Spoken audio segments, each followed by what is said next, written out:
Magandang araw mga ka-operate. Wala tayong operasyon ngayon. Ang gagawin natin ngayong araw na to is magmukbang na naman tayo guys.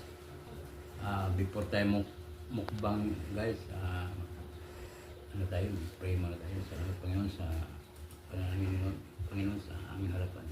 Bigyan ng kalakasan. Amen. So guys,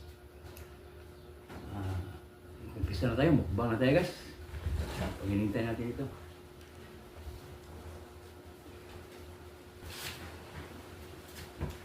Mayroon po tayong kanang ano guys, liig ng manok at bituka ng manok. Crispy king namin.